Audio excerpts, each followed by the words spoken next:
Hello everyone, and welcome to a video series that I have been thinking of doing for a while now, just helping everybody understand what the heck we're trying to do with this program over here.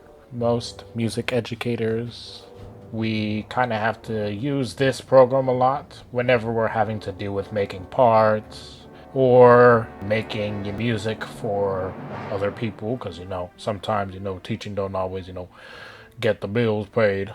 Let's go through some of the ins and outs of Finale to help you be just a little bit more efficient at this program. Efficient, right? So I'm just going to go over here to Setup Wizard. Let's pick just like a full orchestra. So say I want to put some notes in the violin one and whatnot, right? But then say I want to, oops, I messed up. I didn't want to put an eighth note there. I wanted to put a quarter note instead. In simple entry, what you have to do is you have to go select the note, put it over here. But sometimes that doesn't always work, because what if we want to put a quarter note here? That doesn't work.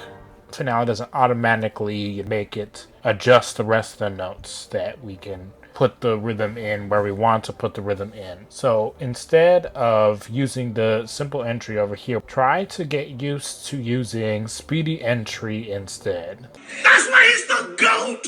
First, what you're going to do is you're going to come up here to the top where it says Speedy right over there. That's after you select the Speedy Entry tool. That's this. After you go ahead and select that, the Speedy tab appears right next to the top of the screen. You're going to want to go ahead and select that right over here. Then we have a lot of various options and whatnot. So for right now, what I want you to focus on is the use MIDI device for input thing. If you have a little check mark here, like you see the other ones here, go ahead and unselect it for right now. What that does is that now you can use Speedy Entry without the need of a MIDI device. I'm clicking on the same measure, and we see that it comes up with this kind of like this little box that encompasses the whole entire measure. We can use the arrow keys to move up and down the staff, but how does that help us? How, Sway? You can use the numbers on the top of the keyboard, or you can use the numbers in your little number column thing, the little number pad, if you have that on your keyboard as well. You can go up and down the staff, and you can type in whatever duration that you want to have right on the fly. So say I want 5 quarter notes on A, and there we go. I've already done it. If I were to do that in simple entry, I have to go over here, do it on A, click it again. A. Oh, I missed. A. I click what number that I want for the duration. How do we remember the durations? Go to the Finale user menu. You can type in Speedy Entry. It brings up various things about Speedy Entry that you can go ahead and look up. Let's look at what it's saying here. Work faster with keyboard shortcuts. We see here entry without MIDI, change note / rest duration 1 through 8 or control +0. So the 1 through 8 helps us whenever we're going to put in notes into our staff. Number 1 gets you a 64th note. Number 2, a 32nd. Number 3 gets you a 16th. Number 4 is an 8th note. Number 5 is a quarter note. 6 is a half note. 7 is a whole note. And I believe 8 is a double whole note, or you can call it a brev if you're used to calling it a brev. Let's talk about the use of the control key.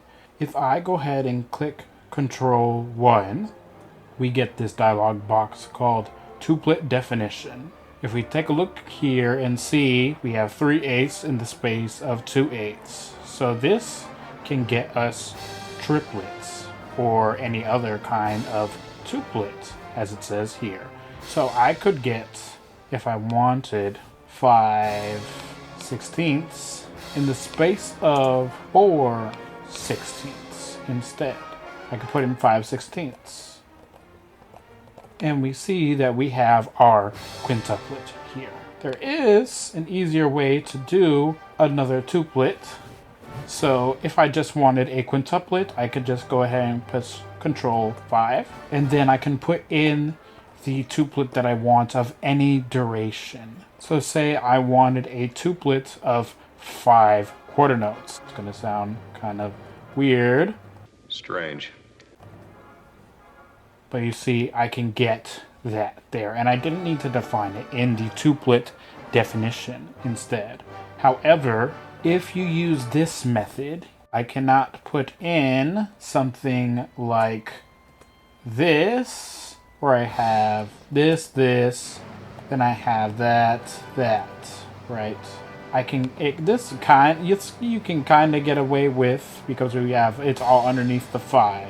What if I wanted to do it in I wanted to do like a triplet feel in this as well? So I can do the that, right? This is incorrect. What I wanted to do is I wanted to put triplets, the quarter notes going to the 8th note, like bum, bum, bum, bum, bum, bum, bum, and this for 4. But instead, it's taking the big triplet from the quarter note. So it wants to do a quarter note triplet instead. So if we want to do mixed rhythms like that, we have to use the tuplet definition here. Now let's talk about the use of accidentals in speedy entry. So say I have this whole passage that I'm just going to put in here for the violins. I can go ahead and I can select any of the notes with my arrow keys here. Use the plus and the minus signs to get sharps and flats. The plus signs give you sharps. The minus signs give you flats.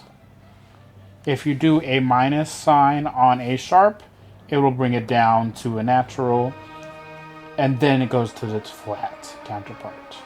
If you push S, you get a sharp. If you push F, you get a flat. If you push P will give you an accidental in parentheses. Now you see here that I didn't have an accidental there already because there's no key signature. It was assumed to be G natural. But sometimes when you're changing the key, then a new note arrives in the key that wasn't in the previous key. Sometimes we want a courtesy accidental. We can give a courtesy accidental by pushing the P key. Another thing about speedy entry that you can use to help you is going in the speedy entry drop down menu from the top and going and looking at the speedy edit commands. And we can see all the commands that we can use to help you. To add notes, you can push enter. Delete notes is backspace. Delete entry, it's almost the same thing as deleting notes, but sometimes that is used for rests. Show hide entry, so what H does is if I go and I push H, it'll hide it from it being printed when you print the parts.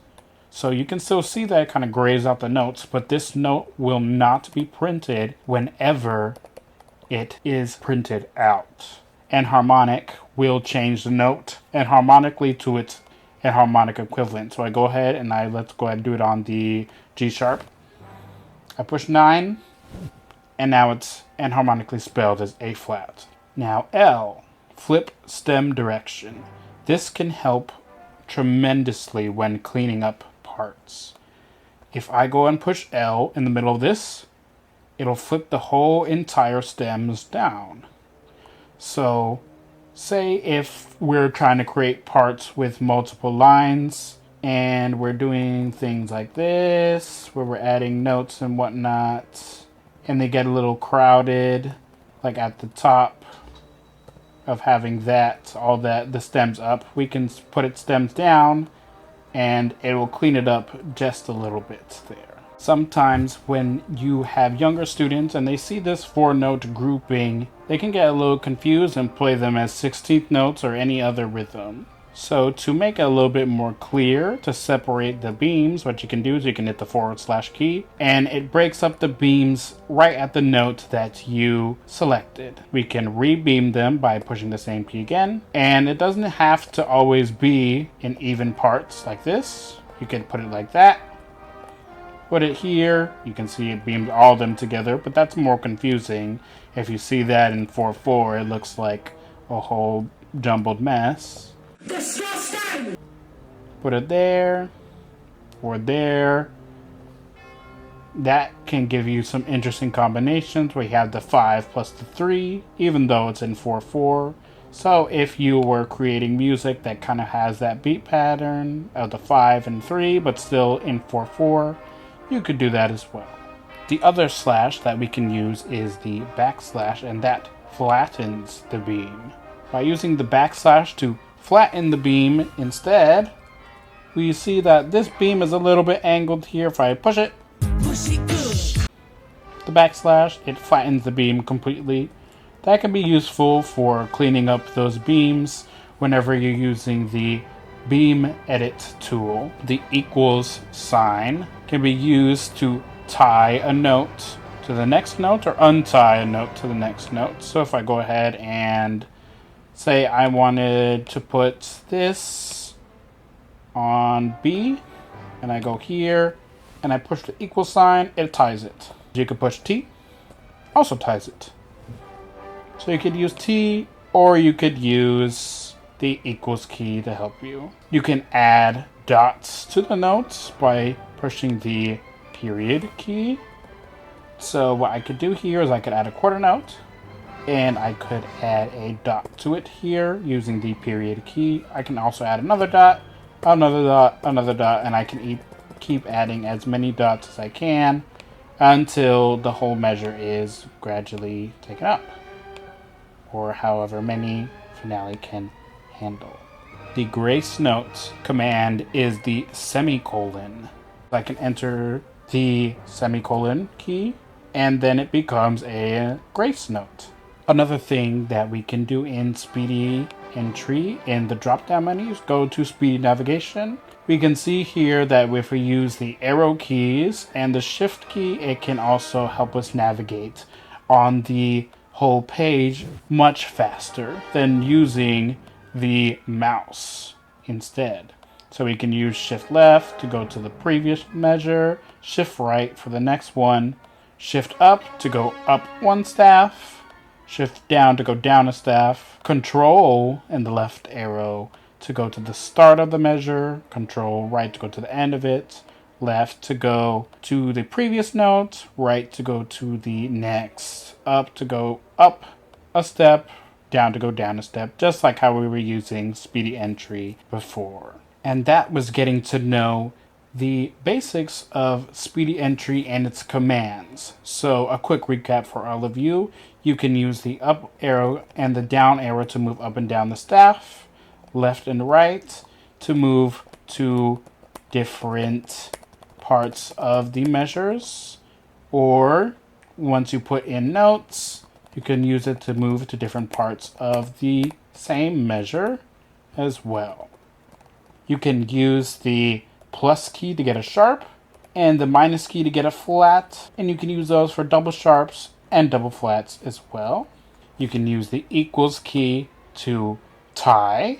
You can use the P key for a courtesy accidental, and you can use the control 1 to open the tuplet definition dialog box, where you can get multiple types of tuplets, including ones that have varying rhythms inside of the tuplets, as well as the control plus the number to get a tuplet of all the same value notes, such as these.